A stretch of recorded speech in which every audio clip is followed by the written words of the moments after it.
Très chers frères et sœurs d'Or Sud de l'Est à l'Ouest du Centre, bonjour, bonsoir. J'ai commencé ma journée par une vidéo, mais avant de continuer sur les faits, parce qu'aujourd'hui, la journée d'aujourd'hui sera illustrative. C'est-à-dire que vous savez que Danny Scorpion, à un moment donné, s'arrête et essaye de faire parler les médias, les experts et tout ça là, pour corroborer à ce que lui dit, à ce que je pense, et pour les analyses, et aussi pour vous confronter à la vérité, si Danny Scorpion manque ou pas.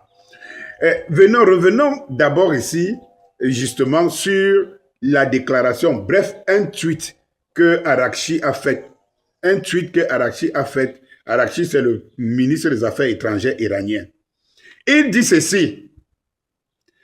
Arakchi déclare « Le monde éclaterait en condamnation et agirait immédiatement si l'Iran avait présenté une telle liste à un ambassadeur étranger marquant les hauts fonctionnaires américains pour assassinat. » Pour la petite histoire, pour que vous compreniez de quoi il s'agit, c'est que dans la tentative des Israéliens, à travers les IA et tout ça, de démontrer que Netanyahou existe encore, on poserait quand même la question, si Netanyahou, premier ministre en temps de guerre, qui déclare la guerre existe, pourquoi on peut nommer un premier ministre par intérim? That is the question. Mais la réponse ne viendra sûrement pas des médias mainstream. Alors, dans une des dernières sorties, on montre donc Netanyahou avec l'ambassadeur américain, où l'ambassadeur dit que Trump l'a envoyé pour venir voir si Netanyahou se porte bien. Alors Netanyahou va dire qu'il se porte bien, mais qu'il est en train même de travailler sur une liste. Il va sortir une liste. Bref, l'image va montrer une liste, un papier où est inscrit, où il dit que ce sont les noms des dirigeants iraniens et des autorités iraniennes qui ont été éliminés et que la liste continue aujourd'hui même au jour là, c'est-à-dire qu'avant-hier, 2 autres ont été éliminés et tout ça. Donc vous devez donc comprendre la sortie de Arakchi. Donc lorsqu'il dit que si c'était quelqu'un d'autre, et vous avez dit que les Israéliens ne savent que faire une chose, tuer. Voilà. C'est-à-dire que pendant qu'on parle des scientifiques au monde et des pays qui ont le plus de scientifiques, en Israël, on parle plutôt des gens qui développent la manière de tuer. Donc, le Mossad. Alors, il dit, si c'était l'Iran qui sortait une liste comme ça, c'est que le monde entier, les condamnations fusent de partout. Ou il mettait une liste des Américains qui ont déjà été assassinés et tout. C'est que, effectivement, vous deviez voir dans tous les médias mainstream dire, tu vois, ils ont le sang sur la main, ils ont assassiné tel, ils ont tué tel, ils font même les listes, c'est des assassins. Mais là, l'Israël, quand Israël le fait, c'est normal. Le rôle d'Israël, ils reconnaissent le rôle d'Israël d'être un exécuteur, de tuer. Voilà. Alors, il dit ceci. Imaginez qu'un président iranien présente froidement une liste de morts à un ambassadeur étranger. Le président américain, les dirigeants du Congrès, les grands généraux, et puis déclarant sans hésitation, nous les éliminerons un par un, a-t-il écrit.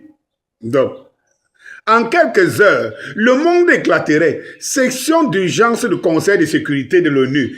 Hystérie médiatique implacable. Sanctions, menaces, peut-être même la guerre, soigneusement enveloppée dans la langue du droit international et défendant l'ordre mondial, a-t-il ajouté.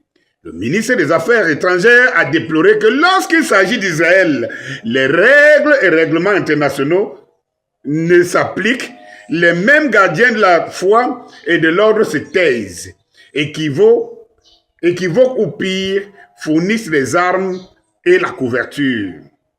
Ce qui se déroule devant nos yeux n'est pas de l'hypocrisie. L'hypocrisie implique la honte. C'est quelque chose de plus froid. Un effondrement moral calculé où les règles n'existent que pour les adversaires et l'impunité est réservée aux alliés, a écrit Arakchi. Est-ce que vous dites le contraire? Qui ici peut démontrer le contraire de ce qu'Arakchi dit? Vous savez, on vous dit que Israël a le droit de tuer depuis 40 ans parce que l'Iran dit mort aux Israéliens. Ça dit que voilà tout, hein. Ils vous disent que l'Israël a le droit de se défendre. contre tous les proxys iraniens et contre l'Iran.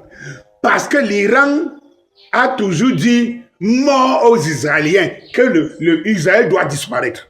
Donc, une phrase, rien que des mots, déclenche des guerres, déclenche des tueries depuis 40 ans, déclenche des exactions à ne pas s'arrêter.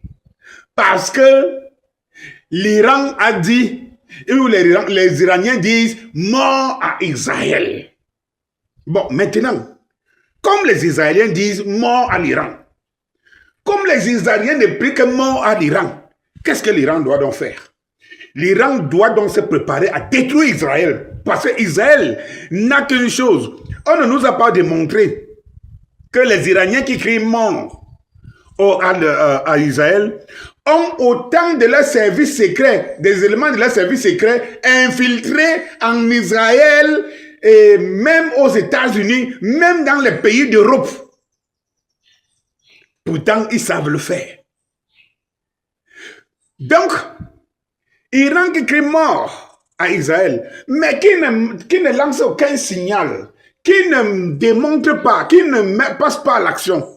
C'est Israël qui a entendu mort à son nom, qui envoie des agents, des tueurs partout en Iran, qui tuent les Libanais au quotidien, qui tuent les Syriens au quotidien, qui tuent je veux dire quoi, les Yéménites au quotidien, qui tuent les Palestiniens au quotidien. Donc c'est Israël là que lui doit exister. La seule raison, c'est que, donc cela veut dire que si aujourd'hui là, j'ai dit à mon voisin, toi là je vais t'avoir, alors mon voisin va entrer dans une entreprise qui n'a qu'un objectif toute sa vie, m'éliminer. donc Israël élimine autant de personnes dans le monde, hein, depuis 40 ans, parce que l'Iran a dit mort à Israël. Non. Non. L'Occident doit disparaître.